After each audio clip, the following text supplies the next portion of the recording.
거의 식단 위주로 먹었고 간식을 먹을 때도 그걸 끼니로 먹었지 밥 먹고 후식으로 먹지는 않았어요. 근데 남들 잘 빼는 살 저는 안 빠지더라고요. 여러분 중에 나름 식단을 챙기고 신경 쓰고 있는 것 같은데 정체기를 겪고 있다거나 야금야금 살이 찌고 있다면 오늘 영상에서 이유가 있나 꼭 한번 살펴보세요. 오늘 소개할 5가지 잘못된 습관들이 대표적인데요. 구부리고 먹기, 안 씹기, 단 거를 끼니 대신해서 먹기, 국물 안 먹기, 소스 안 먹기입니다. 그러니까 이거 반대로 하면 되겠죠. 구부정한 척추를 펴고 꼭꼭 씹어서 밥을 제대로 먹고 국물도 자작하게 소스도 잘 활용하면 되는 거예요. 그런데 이 5가지 습관을 교정하기 전에요. 먼저 이해해야 할 게 있어요. 바로 진짜 다이어트를 망치는 근본적인 원인 3가지입니다. 방금 말씀드린 잘못된 습관 5가지가 다이어트를 망치는 3가지 원리를 극대화하거든요. 그러니까 나도 모르게 살이 찔 수밖에 없는 거죠. 다이어트 망치는 근본적인 원인은 단순히 알고 끝나는 게 아니라 이해를 해야 해요. 그래야지 이 습관을 싹 갈아엎을 수 있거든요. 자, 그럼 본격적으로 야금야금 살찌는 근본적인 원인을 먼저 살펴볼게요. 사람들은 흔히 살찌는 건 많이 먹어서 혹은 운동이 부족해서라고 생각합니다. 하지만 많이 먹지 않아도 운동을 열심히 해도 살 안 빠지는 사람들이 있어요. 그 이유를 뜯어보면 소화 문제, 영양 부족, 그리고 마음의 문제더라고요. 요게 또 듣기에는 뻔한데 평상시에 놓치기가 쉽거든요. 지금부터 여러분 집중해서 한번 필기하면서 들어보세요. 습관 바꾸기가 훨씬 쉬워질 겁니다. 먼저 첫 번째는 소화 문제입니다. 여러분, 소화가 잘 안 되면 몸에서는 어떤 일이 벌어질까요? 음식을 잘게 분해하고 흡수하는 과정이 원활하지 않으면요, 우리 몸은 들어온 영양소를 제대로 활용하지 못해요. 몸에 에너지가 부족해집니다. 몸에 힘이 없으면 더 먹어야 한다고 신호를 보내거나 배부름을 제대로 느끼지 못해서 불필요하게 음식을 더 찾게 돼요. 그러니까 당연히 살찔 수밖에 없는 거죠. 자, 그러면 우리가 언제 소화를 제대로 못하게 될까요? 저를 떠올려보면 저 같은 경우 예전에 면을 먹거나 케이크를 먹으면 그렇게 소화가 잘 안 됐어요. 가스가 차다거나 위가 부른 그런 느낌이 든다거나. 근데요, 진짜 신기한 게 제가 꼭꼭 씹어먹기 시작한 뒤로는 뭘 먹어도 이런 증상이 없습니다. 그러니까 저는 꼭꼭 씹기 습관이 들기 전까지는 케이크나 면 같은 거를 먹었던 게 아니라 거의 마셨던 거죠. 그리고 또 몸을 꾸부정하게 먹었던 습관도 소화에 안 좋아요. 이건 저만의 경험은 아닐 것 같은데요. 여러분 혹시 이제 꾸부정한 자세로 허겁지겁 먹다가 몸을 딱 펴었던 그 순간에 배부르다 하고 느껴보신 적 있으신가요? 다 있으시죠? 그래서 식사 중간중간 척추를 펴주는 게 중요한 거예요. 소화 과정을 조금 더 살펴보면 왜 소화를 잘하는 게 살찌는 것과 연관이 있는지 바로 알게 되실 거예요. 이 원리 이해하셔야 영상 끄고도 잘 적용할 수 있으니까 힘내서 따라와 주세요. 우리는 포만감을 보통 배부른 느낌이라고 알고 있어요. 그래서 밥을 먹고 잘 먹었다 하고 배를 통통 치고는 합니다. 근데 여러분, 포만감은 단순히 배가 불러서 느껴지는 게 아니에요. 위와 장, 신경, 호르몬, 그리고 뇌가 서로 이렇게 신호를 주고받으면서 만들어지는 복잡한 과정입니다. 우리가 음식을 먹으면 턱 운동으로 침이 분비되고 활성화되고 위가 부풀어요. 장은 음식 속의 영양소를 감지해서 이제 충분하다는 신호를 전달합니다. 포만감을 증가시키는 호르몬을 분비하기도 하죠. 이런 신호들은 위와 장 같은 소화기관에서 시작해서 가슴과 목을 지나 뇌까지 연결되는 신경망인 미주신경을 통해서 뇌로 전달돼요. 뇌에서 스위치 역할을 하는 시상하부는 이 신호를 감지하고요. 이제 배가 불러, 나 이제 그만 먹어도 돼, 멈춰도 돼 라고 판단을 하죠. 이 과정을 통해 우리는 포만감을 느끼게 되는 거예요. 쉽게 말해서 우리 몸이 배부름을 잘 느끼려면 신경과 뇌가 서로 대화를 잘 주고받아야 된다는 거죠. 생각해 볼게요. 우리가 음식을 씹었을 때 위는 음식을 받아들여서 배부르다는 신호를 보냅니다. 근데 꼭꼭 씹지 않는다거나 자세가 나쁘면 어떻게 될까요? 미주신경이 제대로 자극을 받지 않고 위는 팽창이 제대로 이루어지지 않아서 신호가 약해지거나 느려질 가능성이 있겠죠. 그래서 대충 꿀떡 넘기거나 밥 먹는 자세가 나쁘면 양이 충분함에도 불구하고 신호를 늦게 받아서 나도 모르게 더 먹을 가능성이 생기는 거예요. 그러니 여러분, 앞으로 식사할 때 입안에 있는 내용물을 거의 죽처럼 만든다 생각하고 씹어보시고 식사하는 자세를 체크해보세요. 생각해보세요. 이 원리를 알고 자세를 의식하는 것만으로도 식사 후의 만족감과 편안함이 달라질 거예요. 야금야금 살찌게 하는 두 번째 근본 원인은 영양 부족입니다. 오잉? 이렇게 잘 먹는 음식이 넘치는 시대에 웬 영양 부족인가 싶으시죠? 그런데 여러분, 영양 부족이 맞습니다. 왜냐하면 음식을 입에 넣는 것과 몸에 실제 영양이 채워지는 건 별개의 일이거든요. 단순히 소화가 끝났다고 해서 모든 과정이 끝나는 게 아닙니다. 소화된 음식 속의 영양소를 몸에 제대로 흡수하지 못하면 우리 몸은 에너지를 충분히 얻지 못하고 필요한 곳에 그 영양소를 전달하지 못하게 돼요. 특히나 이 흡수가 잘 되지 않으면 몸은 부족한 에너지를 보충하기 위해서 더 많은 음식을 갈망하게 됩니다.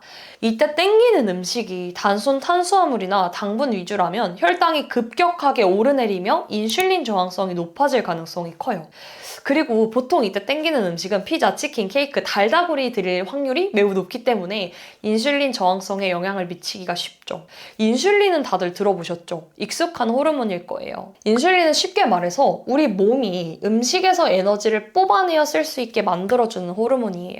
그런데 그 인슐린이 작동하는데 저항이 생긴다는 말은 몸이 영양분을 흡수하는 기능이 효율적이지 않게 된다는 의미죠. 그러니까 안 좋은 거예요. 인슐린이 일을 제대로 못한다는 거죠. 인슐린 저항성이 있을 때 대사 속도는 느려지고 몸이 에너지를 적게 쓰는 상태로 들어가게 됩니다. 그러니 항상 피곤하고 힘이 빠져있는 느낌이 들 수가 있어요. 그리고 몸은 혈당이 계속 오르는 걸 막고자 인슐린을 더 많이 분비해서 급하게 지방으로 쌓아두는데요. 그럼 몸은 점점 무겁고 체중도 늘어나게 되겠죠. 그뿐인가요? 피부에 기름이 많아지거나 여드름이 생기거나 그런 피부에 문제가 생길 수도 있어요. 저도 알고 싶지 않았는데 그렇게 되더라고요.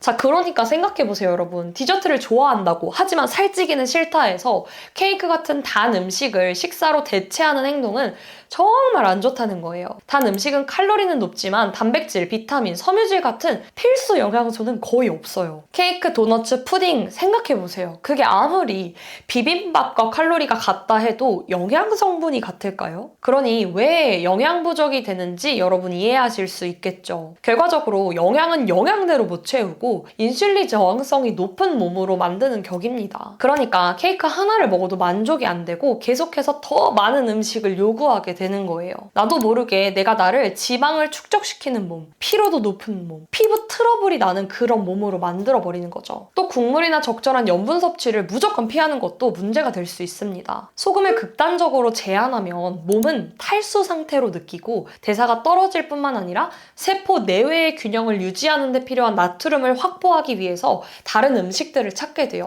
이거 정말 신기하더라고요. 그러니까 여러분 혹시 군것질 욕구가 들 때 천일염 혹은 죽염을 한 반 티스푼 정도 물 한 컵 해가지고 따뜻한 물에 해서 한번 드셔보세요. 저는 이렇게 식욕이 잡힐 때가 또 있었거든요. 단, 이게 무조건 짜게 먹어라 이런 말 아니라는 거 여러분 아시죠?